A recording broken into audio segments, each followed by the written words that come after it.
Hi friends, ரொம்ப சிம்பிளான மெத்தடில் ஈஸியாக ஒரு ஸ்லீவ் டிசைன் வந்து ஸ்டிச் பண்ணலாங்க. இப்போ பாருங்கள், நான் ஸ்லீவ் வந்து மேல் பக்கமாக எடுத்து வச்சுருக்கேன். இதுக்கு 2x2 ஸ்கொயர் பீஸில் நான் வந்து தேவையான அளவு கட் பண்ணி வச்சுருக்கேன். 2 இன்ச்சு நீளம் 2 இன்ச்சு அகலம் இருக்கிற மாதிரி எடுத்துக்கோங்க. ஸ்லீவுக்கு வந்து சாரியோட கலர் வந்து அந்த டிசைனாக நம்ம வந்து கொடுக்க போகிறோம். நான் வந்து இதை கரெக்டாக அந்த ஸ்லீவ் பார்ட்ரு மேலேயே வச்சு தைக்க போகிறேன். அதுக்கு முன்னே வந்து அந்த க்ரீன் கலரில் ஒரு 1/4 இன்ச் அளவுக்கு நமக்கு கேப் இருக்குது. நீங்கள் இதை ட்ரையாங்கிள் ஷேப்பில் ஃபோல்ட் பண்ணிக்கிட்டாலும் சரி, இல்லை இப்போ நான் காட்டுற ஷேப்பில் ஃபோல்டு பண்ணிங்கனாலும் சரி. ஃபஸ்ட்டு 2 ஃபோல்டு பண்ணி ட்ரையாங்கிளாக எடுத்தாலும் ஓகே, இல்லை அதுக்கப்புறம் இந்த மாதிரி நீங்கள் மடித்து எடுத்துக்கிட்டிங்கனாலும் சரிங்க. இப்போ நான் வந்து இதை ட்ரையாங்கிள் ஷேப்பில் அப்படியே வச்சு ஸ்டிச் பண்ண போகிறேன். கரெக்டாக அந்த பார்டர் மேலேயே வச்சு தைங்க. அடுத்தடுத்து ஒவ்வொரு பீஸாக கரெக்டாக நம்ம தொடர்ந்து வச்சு ஒரு எட்ஜில் ஸ்டார்ட் பண்ணி அடுத்த எட்ஜு வரைக்கும் இதே மாதிரி ஸ்லீவ் ஃபுல்லாக அந்த லென்த்து ஃபுல்லாக நம்ம அந்த பார்டரை வந்து வச்சு ஸ்டிச் பண்ணிக்கலாங்க. நான் ஏன் அந்த 1/4 இன்ச் அளவுக்கு ஏற்கனவே அந்த க்ரீன் கலரில் ஸ்லீவில் வந்து இடம் விட்டுருக்கேன் அப்படின்னா, நம்ம வந்து அதை அப்படியே ஃபோல்டு பண்ணி ஸ்டிச் பண்ணிக்கலாம். அதுக்காக தான் நான் அந்த மாதிரி இடம் வச்சு கரெக்டாக அந்த ட்ரையாங்கிள் ஷேப் மட்டும் அந்த பார்டர் மேலே தெரிகிற மாதிரி ஒரே அளவில் இருக்கணும் கிளாத்து. இது போல் நான் நிறைய வீடியோஸ் வந்து ஸ்லீவ் டிசைன், ப்ளவுஸ் டிசைன்னு கொடுத்துருக்கேங்க. பிகினர்ஸ் வந்து ரொம்ப ஈஸியாக தைக்கிற மாதிரி மெத்தடில் சொல்லி கொடுத்துருக்கேன். தேவைப்படுறவங்க நம்ம சேனலில் இருக்குது, செக் பண்ணி பாருங்கள். இப்போ நம்ம எல்லா பீஸையும் ஒரே மாதிரி வச்சு தைச்சிட்டோம். ஆனால் அந்த ட்ரையாங்கிள் ஷேப்பில் இருக்க அந்த பிசுறு பகுதி தெரியாமல் இருக்கிறதுக்காக கரெக்டாக அந்த க்ரீன் கலர் கிளாத்தை மேல் நோக்கி மடித்து தைக்கிறோம். இது பார்த்திங்க அப்படின்னா நமக்கு அது பைப்பிங் ஷேப்லேயே இருக்கும். நம்ம அப்படியே விடுறதுனாலும் விடலாம், இல்லை நம்ம எக்ஸ்ட்ரா ஏதாவது அதில் ஸ்டிச் பண்ணி மறைக்கிறதுனாலும் மறைச்சிக்கலாம். இப்போ நம்ம ஸ்டிச் பண்ணி முடிச்சிட்டோம். இதுக்கப்புறம் நம்ம வந்து இதே மாதிரி ஆப்போசிட்லேயும் வைக்க போகிறோம். அப்படியே திருப்பிக்கோங்க. நம்ம ஏற்கனவே அதே அளவில் 2x2ன்னு 2 இன்ச்சு அகலத்தில் நம்ம வந்து ஸ்கொயர் பீஸ் வந்து கட் பண்ணி எடுத்துருக்கோம். இப்போ 2 ட்ரையாங்கிள் ஷேப்புக்கும் சென்டராக வர மாதிரி இந்த பீஸை அப்படியே வச்சு தைச்சி விடுங்க. கரெக்டாக ஒவ்வொரு பீஸுக்கும் சென்டராக வர மாதிரி நம்ம அந்த ட்ரையாங்கிள் ஷேப்பில் ரெடி பண்ணி ஸ்டிச் பண்ணிக்கலாம்.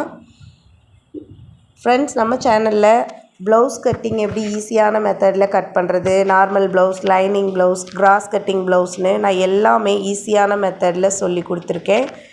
ஒவ்வொரு ப்ளவுஸுக்கும் தனித்தனியாக ஃபுல் அளவுகளும் கூட கொடுத்து வீடியோஸ் போட்டிருக்கோம். சுடிதார் கட்டிங் கூட ரொம்ப ஈஸியான மெத்தடில் கற்றுக் கொடுத்துருக்கேன்.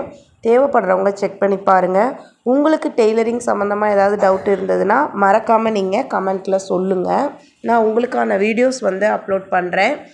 ஈஸியாக சிம்பிளாக மொபைல் மூலமாக டெய்லரிங் கற்றுக்கிறதுக்கு நம்ம சேனல் வந்து உங்களுக்கு ரொம்பவே யூஸ்ஃபுல்லாக இருக்குங்க. ஸோ மறக்காமல் நம்ம சேனலை சப்ஸ்கிரைப் பண்ணிவிட்டு, இந்த வீடியோ உங்களுக்கு பிடிச்சிருந்தது அப்படின்னா மறக்காமல் ஒரு லைக் கொடுத்துருங்க. இப்போ நம்ம அடுத்து எல்லா ட்ரையாங்கிள் ஷேப்புக்கும் சென்டராக அடுத்து பீஸ் வர மாதிரி வச்சு ஸ்டிச் பண்ணிட்டோம். இப்போ மேலே இருக்க கிளாத்தை அப்படியே ஒரு 1/4 இன்ச் அளவுக்கு அந்த பிசுறு பகுதி தெரியாமல் வச்சு அப்படியே மடிச்சுக்கிறோம். நீங்கள் இதை இப்படியே மடிக்கிறதுனாலும் மடிக்கலாம். ஆனால் இப்படி மடிக்கிறீங்க அப்படின்னா நீங்கள் ஸ்லீவோட லென்த்து நார்மலாக ஒரு 6 இன்ச்சு வைக்கிறீங்கன்னா இந்த டிசைன் வச்சு நம்ம இந்த மாதிரி ஃபோல்டு பண்ணி தைக்கிறதுக்கு எக்ஸ்ட்ரா வந்து 1 இன்ச்சு வர மாதிரி கட் பண்ணிக்கோங்க. ஒரு 7 இன்ச்சு வர மாதிரி கட் பண்ணிக்கோங்க.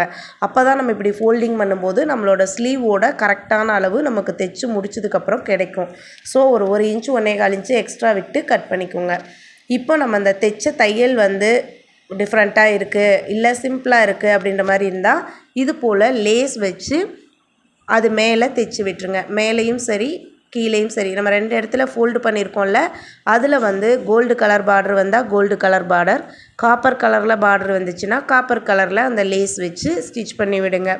இப்போ பாருங்கள், நம்ம வந்து அந்த லேஸ் வந்து மேல் பகுதியிலையும் கீழ்ப்பகுதியிலையும் வச்சு தைக்க போகிறோம். தைச்சு முடிச்சதுக்கப்புறம் இப்போ நான் உங்களுக்கு காட்டுறேன் பாருங்கள். ரொம்பவே சிம்பிளாக தைச்சிட்டோம், ஆனால் பார்க்க ரொம்ப நீட்டாக அழகாக இருக்குது. இந்த டிசைன் உங்களுக்கு பிடிச்சிருக்கா அப்படின்னு மறக்காமல் கமெண்ட்டில் சொல்லுங்கள். ட்ரையாங்கிள் ஷேப்பில் வந்து நீங்கள் வேணும் அப்படின்னா பீடு கூட வச்சு ஒவ்வொரு அந்த ஷார்ப் எட்ஜ்லேயும் வச்சு நம்ம பீட்ஸ் கூட வச்சு தைச்சிக்கலாம். இது வந்து ஒரு சின்ன சின்ன ஐடியாஸ் தான். தேவைப்படுறவங்க நீங்கள் அந்த மாதிரியும் தைச்சிக்கலாம். இப்போ நம்ம வந்து ஸ்லீவை அந்த கரெக்டாக ஸ்லீவ் ரவுண்டு எந்த இடத்துல வரணுமோ அங்கே க்ளோஸ் பண்ணி ஸ்டிச் பண்ணி காட்டுறேன் பாருங்கள். ரொம்ப சூப்பராக இந்த டிசைன் வந்து ஃபினிஷ் ஆகிருக்கு. இது போல் உங்களுக்கு தொடர்ந்து நிறைய ஸ்லீவ் டிசைன் ப்ளவுஸ் டிசைன் வேணும் அப்படின்னா மறக்காமல் கமெண்ட்டில் சொல்லுங்கள். இந்த வீடியோ உங்கள் ஃப்ரெண்ட்ஸ் யாருக்காவது தேவைப்பட்டதுன்னா மறக்காமல் ஷேர் பண்ணிவிட்டு ஒரு லைக் கொடுத்துருங்க.